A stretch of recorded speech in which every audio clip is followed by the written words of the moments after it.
The journey began, fulfilling God's call and doing the work of ministering to the lives of students, pointing them to their purpose in Christ. Join this journey and the mission of Student Life 101. Give me three.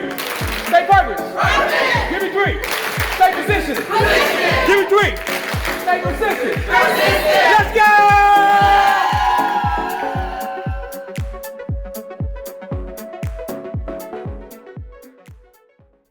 Gator boots with the pimped out Gucci suits. Ain't got no job, but I stay. Oh, okay. What's up, everyone? Welcome back to Student Life 101, where we help students to navigate life through a Christ-centered lens. All right, show of hands. Who here has a playlist that's stacked with some secular music, if you will? And be honest, it's not just about worship music in there, right? Like, we've all got those go-to tracks that aren't exactly about God, but they still get your boy hyped out here. But here's the big question for today. Can secular music actually build your faith? Today, we're diving into that topic, and it hits close to home for a lot of us. Does it help build your faith, or does it only distract you from building your faith? Let's get into it.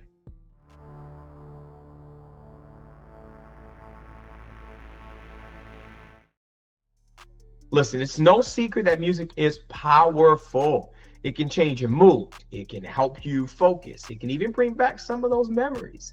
But can music, without a faith label, let's say, really grow your relationship with God? Or is that just not how it works? To understand this, the first thing we need to clarify is what secular music actually is. Secular just means it's not focused on worship. It's not focused on praise or any kind of Christian theme. I mean, it could be about anything. It can be about life and relationships and struggles and dreams, but it doesn't directly point to God or biblical truths. And that's exactly what it is. Now that we have a better idea of what secular music is, let's talk about music's powerful influence.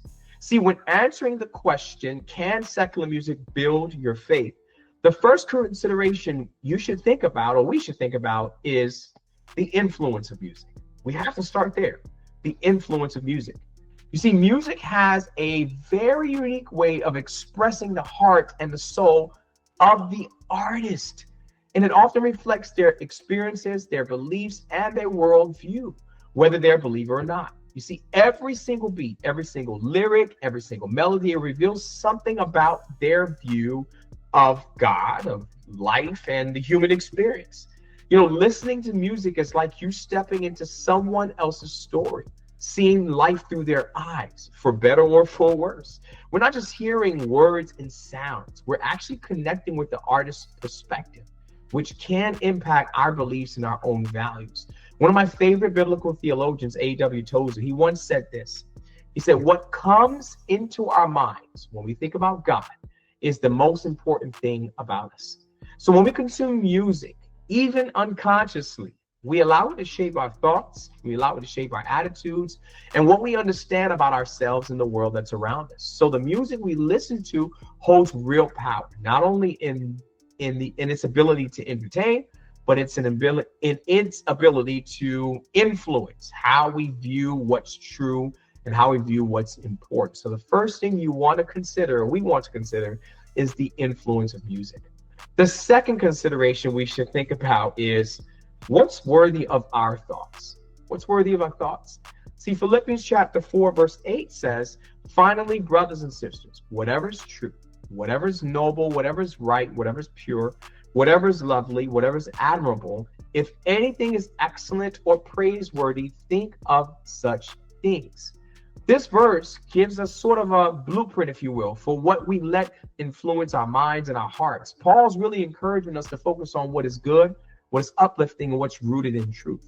Now, while some secular music, it might have positive messages that align with this, songs about kindness or songs about perseverance or overcoming hardship. We hear a lot of songs like that.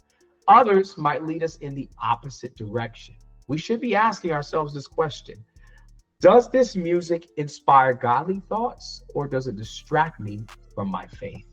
It's not just about the beats or the catchy lyrics. It's about whether the content brings us closer to the things God calls us to dwell on. So the second thing to consider is what's worthy of our thoughts.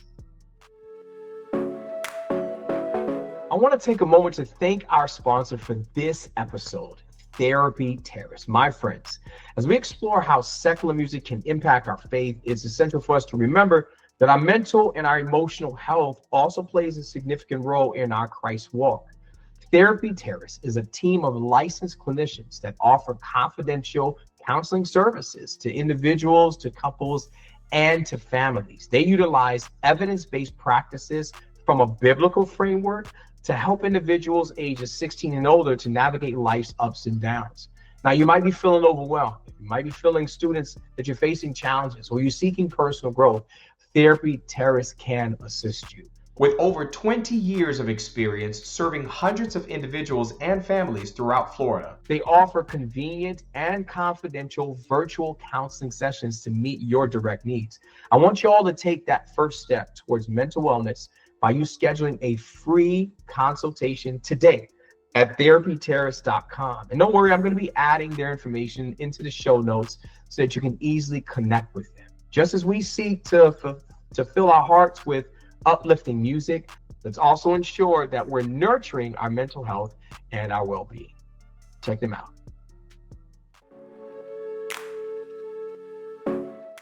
The third consideration we should think about is setting our minds on things above. Setting our minds on things above. See, in Colossians chapter 3, verse 2, we're told, set your mind on things above, not on earthly things. That's a powerful reminder. If our playlists are almost or mostly filled with messages that don't align with God's truth, we may start to think that worldly perspectives are the norm. And then we start pushing back God's view in the background. Think of it this way.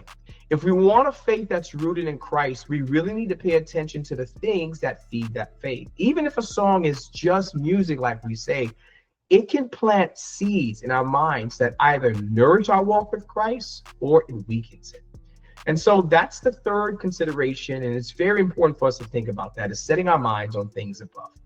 So if you've been rocking with me for a little bit, you're thinking about these considerations, you're probably wondering, well, Ismail, what exactly is the answer?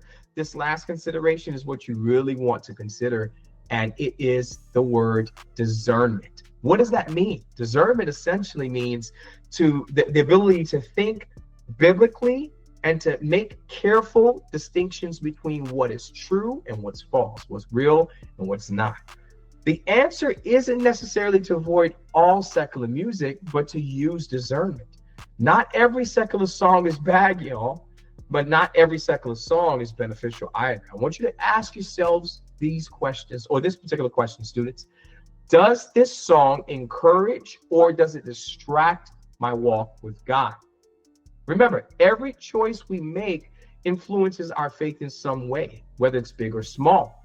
And for some of us, secular music may not be a stumbling block, but for others, could be. Music has powerful influence on our minds and our hearts, and it means that we have a responsibility for us to choose wisely. All right, so here's a takeaway for you today. Music isn't just sound and lyrics. It's not. It's a window into someone else's beliefs, their dreams, and their worldview. It's all about discernment. Ask yourself, is this track leading me closer to God, or is it pulling me away from Him? And at the end of the day, we want to fill our minds and our hearts with things that help us, not just through our words, but through every aspect of our lives, including the music that we listen to. I want to thank you all for watching this episode of Student Life 101. If you really enjoyed this episode, I want you to hit that like button, subscribe, and actually share this with someone whose playlist could use a little bit of a revival or a boost in the right direction, if you will. I'll catch you all in the next episode. And always remember to live Christ life.